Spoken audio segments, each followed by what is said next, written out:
സെലു, ഒരുപക്ഷെ കേരളത്തിൽ നമ്മൾ സംഭവിക്കില്ല എന്ന് കരുതിയിരുന്ന ഒരു കാര്യമായിരുന്നു കഴിഞ്ഞ ദിവസം ഉണ്ടായത്. അതിൽ എല്ലാവരും മലയാളികളെല്ലാം തന്നെ വലിയ ദുഃഖത്തിലാണ്. ഒപ്പം തന്നെയും നിതിൻ്റെ വീട്ടിലും ആ ദുഃഖം ഇപ്പോഴും നിറഞ്ഞു നിൽക്കുന്നു എന്ന് നമുക്ക് പറയാം. ഇപ്പോൾ നിതിൻ്റെ അച്ഛൻ രാജൻ ന്യൂസ് മലയാളത്തിനോടൊപ്പം ചേരുകയാണ്.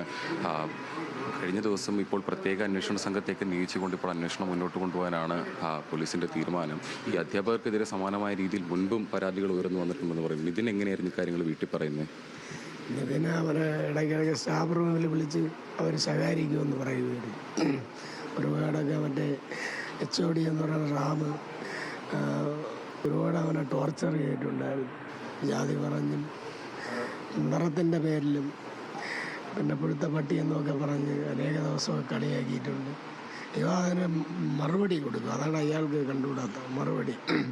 ഞാൻ പുഴുത്ത പട്ടിയാണെങ്കിൽ സാറും സെയിം, അതായത് സാറും തുല്യം എന്നവൻ പറയും. അപ്പോൾ നിന്നെ കാണിച്ചു തരാം. എന്തോന്ന് കാണിക്കുക, ഞാൻ പഠിച്ചിട്ട് പോകും.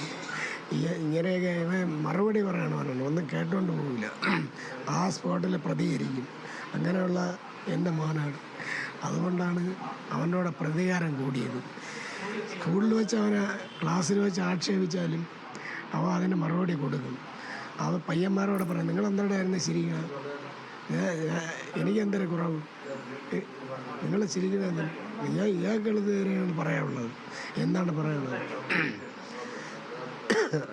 കഴിഞ്ഞ ദിവസം പോലീസ് അന്വേഷണത്തിൽ ഇതിലൊരു ലോൺ ആപ്പിൽ നിന്ന് ലോൺ എടുത്തിരുന്നൊരു വാർത്ത വന്നിട്ടുണ്ടായിരുന്നു. അപ്പോൾ അതിനെ ചൊല്ലിയ അധ്യാപിക ഒരു പരാതിയെ കൊടുത്തിട്ടുണ്ട് കോളേജിൽ. വീട്ടിൽ അറിഞ്ഞിട്ടുണ്ടായിരുന്നു വെച്ചാൽ? അത് അറിഞ്ഞിട്ടുണ്ടായിരുന്നു. കഴിഞ്ഞ 1.5 മാസം എൻ്റെ ഭാര്യ ഹോസ്പിറ്റലിലായിരുന്നു. മെഡിക്കൽ കോളേജിലും വട്ടപ്പാറ SITയിലും അവിടെ ചികിത്സയായിട്ട് ബന്ധപ്പെട്ട് അഡ്മിറ്റായിരുന്നു. അപ്പോഴതിന് ഒരുപാട് പൈസകളായി. അപ്പോൾ അവൻ്റെ ഭാഗത്തു നിന്ന് എൻ്റെ അമ്മയെ സഹായിക്കണമല്ലോ എന്നും പറഞ്ഞ് ആപ്പെടുത്ത് എൻ്റെ കൂടെ പറഞ്ഞാൽ അതാണ് ചെയ്തത്. അപ്പോഴും പിന്നെ ഇതെല്ലാം കഴിഞ്ഞിട്ടല്ലേ ഞാൻ ജോലിക്ക് ഇറങ്ങി. പിന്നീടല്ലേ എനിക്ക് അടയ്ക്കാനുള്ള ഇവന് പൈസ കഴിക്കാൻ പറ്റുള്ളൂ. കാരണം അവൻ ഡോക്ടറായില്ലല്ലോ, ഇവന് പൈസകൾ കിട്ടിത്തുടങ്ങി, എന്നാലേ ഇവൻ അടയ്ക്കാൻ പറ്റുള്ളൂ. അപ്പോൾ അച്ഛൻ ഇങ്ങനെ ഞാൻ ചെയ്തിട്ടുണ്ടെന്ന് പറഞ്ഞു, മോൻ ചെയ്തോ എന്ന് പറഞ്ഞു. കാരണം നമുക്ക് ഒരുപാട് പൈസയുടെ ആവശ്യങ്ങളുണ്ടായിരുന്നു. അങ്ങനെ ചെയ്ത് അങ്ങനെ അവർക്ക് മെസ്സേജ് വന്നെങ്കിൽ ഞങ്ങളെ നമ്പറുണ്ടായിരുന്നല്ലോ, ഒരു പ്രാവശ്യം ഒന്ന് വിളിക്കാതെ ഇങ്ങനെ എന്നെ നിരന്തരം ശല്യപ്പെടുത്തുന്ന ലോൺ ആപ്പിൻ്റെ പേരിൽ എന്നെ ഭീഷണിപ്പെടുത്തുന്നു. പക്ഷേ എൻ്റെ മൊബൈൽ നിങ്ങൾക്ക് പരിശോധിക്കാം, അതിൽ ഒരു കോള് പോലും വന്നിട്ടില്ല. പ്രിൻസിപ്പാളിൻ്റെ എൻ്റെ നമ്പറുണ്ട്, പിന്നെ വാർഡൻ്റെ ഉണ്ട്, സ്റ്റാഫ് റൂമിലുണ്ട്, ഓഫീസിലുണ്ട്, അവിടെ എല്ലാം എൻ്റെ നമ്പറുണ്ട്. എന്തെങ്കിലും ആവശ്യമുണ്ടെങ്കിൽ വിളിക്കുക, തിരിച്ച് ഞാനും അങ്ങോട്ട് വിളിക്കും. പക്ഷേ ഇതിൻ്റെ പേരിൽ എന്നെ ഒരു കോള് പോലും ഒരു ദിവസം പോലും വിളിച്ചിട്ടില്ല. അല്ലെങ്കിൽ പറയണം സാർ, അല്ലെങ്കിൽ അച്ഛാ അവനിതേപോലെ ഒരു ലോണിൻ്റെ പ്രശ്നത്തിൽ എന്നെ നിരന്തരം വേട്ടയാടുകയാണ്, നിങ്ങളതിന് വേണ്ടിയുള്ള പൈസകൾ കറക്റ്റ് ചെയ്ത് എന്നെ ഇതിൽ നിന്ന് ഒഴിവാക്കണം, അടയ്ക്കണം. ഞാൻ അടയ്ക്കൂല അങ്ങനെ പറഞ്ഞത്. ഇതൊന്നും പറഞ്ഞില്ല. അവനപ്പോൾ മനഃപൂർവ്വം കൊന്നയില്ലേ അവർ. ഒരു 3ാമത്തെ നില കെട്ടിടത്തിൻ്റെ മണ്ടേന്ന് വീഴുമ്പോഴേ അവൻ്റെ ഒരു പല്ല് പൊട്ടിയിട്ടില്ല.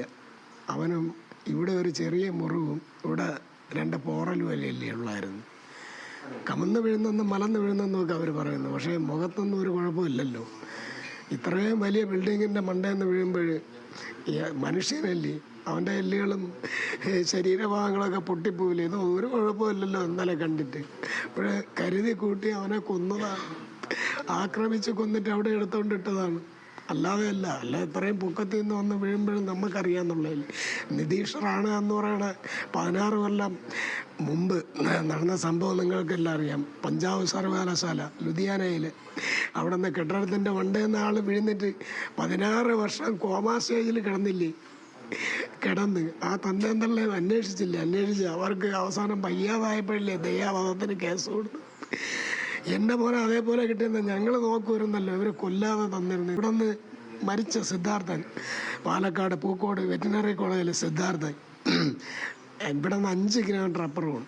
അവന് നീതി കിട്ടിയില്ല. അവൻ്റെ അമ്മ ഇവിടെ വന്നിരുന്നു, സിദ്ധാർത്ഥൻ്റെ. അവൻ തിരിച്ച് വീട്ടിൽ പോകാനായിട്ട് കോളേജിൽ നിന്ന് അവിടുത്തെ ബസ് സ്റ്റാൻഡിൽ എത്തിയപ്പോൾ തിരിച്ച് വിളിച്ച് വരുത്തുകയല്ലേ ചെയ്തത്. പെൺസുഹൃത്തിനെ കൊണ്ട് വിളിച്ച് വരുത്തി അവനെ കൊല്ലുകയല്ലേ ചെയ്തത്. അതുപോലെ എൻ്റെ മകനെയും കൊണ്ടിട്ടതാണ്. കാരണം ആ ഡിപ്പാർട്ട്മെൻറ്റ് കെട്ടിടം അടഞ്ഞു കിടക്കണേണ്. എൻ്റെ മോൻ അവിടെ ചെല്ലുമ്പോൾ അവിടെ എല്ലാം കൊണ്ട് കാണിക്കും. അച്ഛൻ എവിടെയൊക്കെ ഞാൻ കൊണ്ട് കാണിക്കാം, അച്ഛനെ എല്ലായിടം കൊണ്ട് കാണിക്കാം എന്ന് പറഞ്ഞ് എല്ലായിടം കൊണ്ട് കാണിക്കും. അപ്പോഴേ എനിക്ക് അവിടെ കുറേ കാര്യങ്ങളൊക്കെ അറിയാം. അതുമായിട്ട് ബന്ധപ്പെട്ട് ഇവനെ കൊന്നതാണ്. പിന്നെ ഈ ലോണുമായി ബന്ധപ്പെട്ട് ഈ മാതാപിതാക്കളെയോ അവൻ്റെ സഹോദര ഭർത്താവാണ് ഈ ഇരിക്കുന്നത്. 2 പേരുണ്ട്, അവർ രണ്ടുപേരെ അറിയിച്ചിട്ടുമില്ല. ഈ നിതിന് ആദ്യം അഡ്മിഷൻ എടുത്ത് കോളേജിൽ ചെന്ന സമയത്ത് നിതിന് ഹോസ്റ്റൽ മുറിയൊന്നും നൽകിയിരുന്നില്ല എന്ന് പറയുന്നുണ്ടായിരുന്നു. ഇതിന് പകരം മറ്റൊരു മുറിയിലായിരുന്നു നിതിനെ കിടത്തിയിരുന്നതൊക്കെ. അതെ, അത് പറയാം. അപ്പോൾ ആദ്യം സീനിയർ പയ്യന്മാരുടെ ഭാഗത്തുനിന്ന് ആദ്യം പ്രഷറുണ്ടായിരുന്നു, പിന്നെ അതില്ല. കാരണം എന്ന് പറയാൻ ഈ ആദ്യം ജൂനിയർ പയ്യന്മാർ വരുമ്പോൾ പിന്നെ അവരോടൊക്കെ നേരെ റെഡിയായൊക്കെ നിൽക്കാൻ വേണ്ടിയുള്ള ആ ഒരു പ്രഷറെങ്കിൽ അത് മാനസികമായിട്ട് ഇവനെ പ്രശ്നങ്ങളൊക്കെ ഉണ്ടായി. കാരണം ഇവൻ അങ്ങനെയൊന്നും അനുഭവിച്ചിട്ടില്ലല്ലോ. അങ്ങനെ 1.5 മാസം വീട്ടിലൊക്കെ ആയിരുന്നു. അത് കഴിഞ്ഞ് പോയപ്പോൾ അവൻ്റെ ഹോസ്റ്റലിൽ മാറ്റി കളഞ്ഞു. പക്ഷേ അതിന് മുമ്പ് ഇവൻ്റെ അവിടെ നിന്ന് ഞാൻ വിളിച്ചുകൊണ്ട് വരാൻ നേരത്ത് ഈ ഹോസ്റ്റലിൻ്റെ ഇവൻ്റെ ടെസ്റ്റുകളെല്ലാം വയ്ക്കണം, ബാക്കി സാധനങ്ങളെല്ലാം വയ്ക്കണം. അവിടുത്തെ ഫോട്ടോയും കൊടുത്ത് ബെഡിൻ്റെ ഫോട്ടോയും കൊടുത്തിട്ട് പറഞ്ഞു ഇവൻ വരും നേരം ഈ ബെഡ് ഇവിടെ കാണും, എങ്ങും പോകില്ല. ഞാൻ പറഞ്ഞു അവന് ഈ ജനലിൻ്റെ ഭാഗമായിരുന്നു പഠിക്കാൻ പറ്റിയ സ്ഥലമാണ്, മാറ്റില്ലും സാർ. അവൻ നിങ്ങൾ എത്ര നാൾ കഴിഞ്ഞ് വന്നാലും നിതിൻ്റെ ആ ബെഡ് ഇവിടെ തന്നെ ആയിരിക്കും.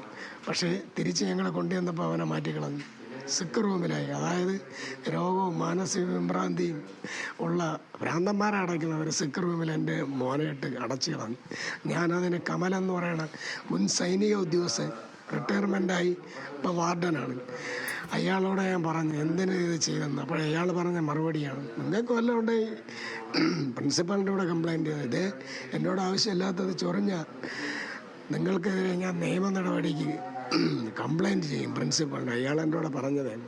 അപ്പോൾ ഞങ്ങൾക്ക് അവിടെ ചോദ്യം ചെയ്യാനുള്ള അവകാശം പോലും നമുക്ക് നിഷേധിക്കും. ശരി ദേവൻ, ഞാൻ ദേവനിലേക്ക് മടങ്ങിയെത്താം. നിധിൻ്റെ അച്ഛൻ്റെ പ്രതികരണമാണ് നമ്മൾ കേട്ടത്.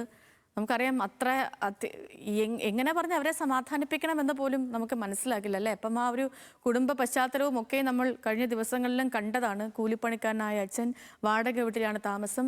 ഒരു മകനെ BDSന് പഠിപ്പിക്കാൻ വേണ്ടി വിടുമ്പോൾ എത്ര രൂപയുടെ ചിലവ്, ഒരു സാമ്പത്തിക ചിലവ് തന്നെ നമ്മൾ ഓർത്താലേ എത്ര രൂപയുടെ ചിലവ് കാണും. അപ്പോൾ അത്രയും കാശൊക്കെ ഉണ്ടാക്കി വെച്ച് ഇനിയുള്ള സാമ്പത്തിക ബാധ്യത പ്രതിസന്ധി എന്തെങ്കിലും ഉണ്ട് അതൊക്കെ നേരിടാം എന്ന് വിചാരിച്ചുകൊണ്ട് ആ കുട്ടിയെ പഠനത്തിന് വിടണമെങ്കിൽ, BDSന് പഠിപ്പിക്കാൻ വിടണമെങ്കിൽ ആ കുട്ടി അത്രയും മിടുക്കനായിരിക്കണം അല്ലേ. സാമ്പത്തിക പ്രശ്നങ്ങളൊക്കെയും മാറ്റിവെച്ച് അതിനെ പഠിപ്പിക്കാൻ വേണമെങ്കിൽ അത്രയധികം അത് പഠിക്കണം. രണ്ടാമത്തെ അവരുടെയൊക്കെയും വലിയ സ്വപ്നമാണ് ആ കുട്ടിയിലൂടെ കൂടി ആ കുടുംബത്തിന് ഒരു ഉയർച്ച ഉണ്ടാകുമെന്നും തൻ്റെ മകനെ ഡോക്ടറായിട്ട് കാണണമെന്നുള്ള അച്ഛൻ്റെ അമ്മയുടെ ആഗ്രഹം, ആ കുട്ടിയുടെ ആഗ്രഹം, അതൊക്കെയാണ് 1-2 പേര് കാരണം അത് മുഴുവനായി പൊലിഞ്ഞു പോയത്.